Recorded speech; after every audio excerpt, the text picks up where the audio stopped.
Yo, what's up, guys? It's been a while since I made a video. Well, you've seen some videos in the last few days, but those were pre-recorded. This is the first video I made in like I think a week or two, pretty much. So I've been really busy with in real life stuff. I'll make a video to explain more about that later when it's officially done. It's kind of done right now, but still have to do some additional. It's always something with those things. I'll talk more about that later. However, let's get into the video. Melia skill ups. So recently we had the Melia HOH, or like the Melia family HOH. I think it was the fire one. I've been getting a lot of the questions like, should you actually skill her up? Which is not, there's not a clear answer to it. And first and foremost, it doesn't matter all too much if you do or don't. That's what I want to get right off the bat. Like just said out there, it doesn't matter all too much, but there is also not a clear answer to it. And that is because of a few things. So let's say you don't have any Melia skill ups. What's the bad part about it? The bad part about no Melia skill ups is that your run might be less consistent. So if you don't have a consistent run, you might want to add more skill ups to the Melias, with the reason as following: that your Melias, wait, let me show Melia. The main reason for that is the dot doesn't change anything. Any skill ups doesn't change anything to the dots. One of the few units that have it like that. But her S2 is more likely to be casted if it's on a 3-turn cooldown, and it is more likely to push back, which is good in the wave 1 and wave 3. If your Lucian doesn't amputation magic, then she can push back mainly the crystals. If the crystals are pushed back, you don't get that much damage. So therefore, if you have a less consistent run, less consistence means you're failing from time to time, then adding these skill ups to Melia will actually work because you're pushing back. And that can just, it can just pretty much improve your runs. Other ways to improve that without having the Melia skill ups would be adding more shield sets or adding more, making your Lucian. Let me show my team because I know it just finished. So making your Lucian around like a plus 100 speed, still be able to one-shot the waves, and therefore it makes it better. If your Lucian is not able to one-shot the waves, I kind of highly recommend you to actually add those skill ups in general. But then the question, why would you not say to like everyone just max skill them all the way? For me, I have one that is max skilled and one that has a few skill ups. I might go back to make another Melia that is not skilled up. And the reason for that is the following.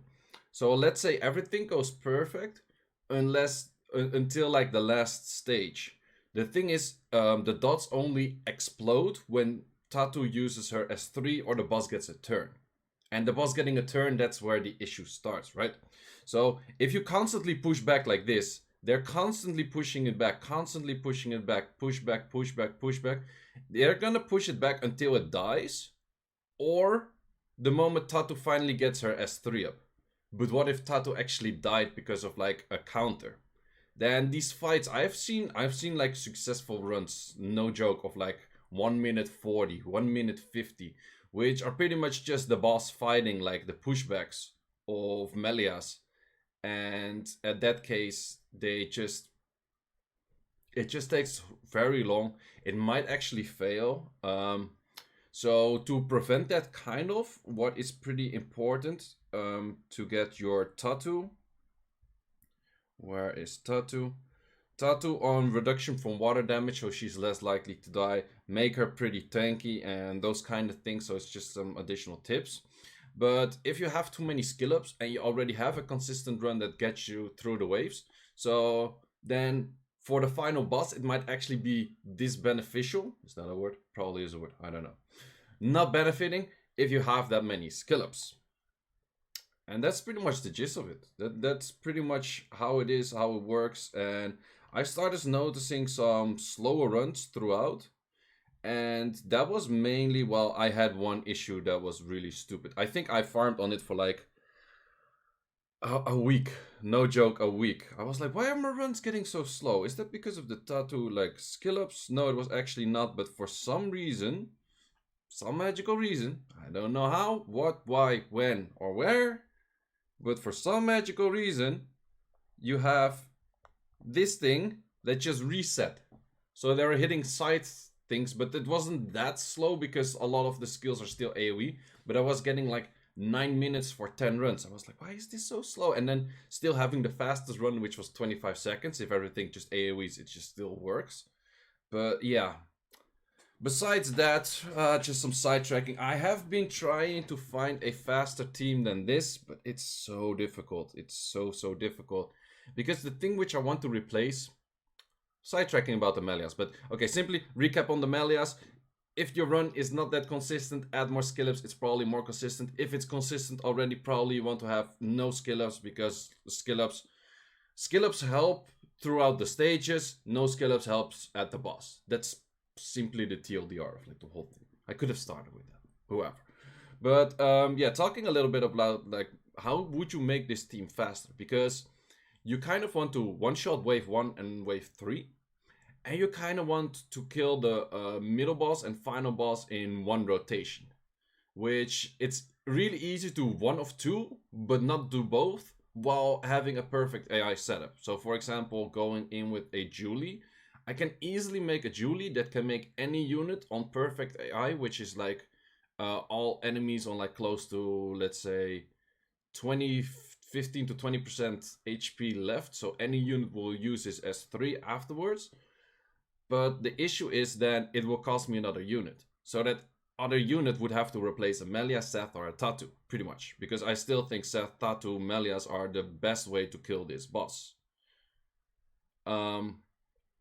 Then the issue is you need a unit that AoEs probably on skill 3 and consistently dots on skill 1 and skill 2, and preferably has an attack lead or a crit rate lead, because you replacing Lucian as well. And that's just the only thing I can think of is Asima, which is not that convenient. So yeah, that's something I'm still trying to improve. If I ever get like an improvement on that, either we need a balance patch or some new units. I was really hoping from the Moiras to have like better skill set on the 2A, but it's pretty lame, pretty terrible. But it's gonna be like crazy runes, because getting Julie to do that much damage, you need crazy fight sets, you need crazy artifacts, and even with that, you don't get that close to like full killing. So yeah, that's a little bit of an issue. And then also, if derps happen, you get the issue that Julie gets hit, might actually use her as 3 again, that kind of stuff. I've also been thinking about what if you actually put team ups in this team, for example, but you're still like, the team ups could work, but the issue is still that you're what's it called? That you have to clear the other waves. And just with 3 units clearing middle and final boss, you kind of need 4 units for clearing middle and final boss, and you kind of need 2 units for clearing first and third wave consistently always, and not like Lucian derping like Lucian. Oh, okay, actually he does the amputation magic here, but mostly he does. I would say like 60-70% ish he does, but it's not that great. Also, the amount of derp rates that I get there are not that great. Also, if you have any questions about my Tatu team, I'll put my Seth Tatu team in the description down below. Also with the comparison, because some people use Swift Melia versus Vio Melia. So you have a Melia moving first and then a Melia like cutting in before Tatu and that kind of stuff. I tested all of that. I'll put those 2 videos or 3 videos in the description down below if you want to check that. So that's pretty much it. Just to get back to on the real topic, I kind of started sidetracking, but whatever. Real topic is skill ups will help you through the waves. No skill ups will help you at the boss. So what is my sweet spot that I recommend? I have 1 Melia skilled up, 1 Melia non-skilled up, and I think I'm gonna leave it at that. Would I change it to 2 Melias non-skilled up? No, I think I'm cool with like 1 Melia skilled up, 1 Melia non-skilled up. But I think in the case as like my Lucian is, probably a 2 Melias non-skilled up would be better. But that's what I think. So yeah, that's it for this video. Hope you enjoyed. More videos are coming soon. Also, I'll be back on streaming at least on the Sunday. I'm currently on a normal schedule, which means I sleep from like, well, I sleep at like 2 a.m. and that kind of stuff. which for me is, well, I guess for normal people would be normal. But besides that, what do I want to say? Besides that, if I want to stream, I'm still in China currently, probably for another like 2 months or so. Then I go back to the Netherlands. When I'm back in the Netherlands, definitely streaming a lot more. And the thing is, here I can only stream at like midnight. So currently I don't have the schedule to be awake at midnight. Probably I will get there at some point because mostly I do. And I will try to get in more streams. I'm not necessarily sure if it will be more RTAing streams, more chill streams, more RTA for other people's streams or whatnot or anything. But yeah, more streams are coming, more videos are coming. So subscribe to the channel if you haven't. Follow the Twitch channel if you haven't yet. Also join my Discord if you have like any questions. I pretty much react to all comments. I also react on Discord, that kind of stuff. Also, if there's some like real life stuff happening with me that I'm not posting that much, you can also find it in my Discord. And this video is way too long for like a topic that's actually pretty short. However, I've been sidetracking a bit. Anyhow, guys, thanks for watching. Highly appreciate y'all still here, and see you in the next one.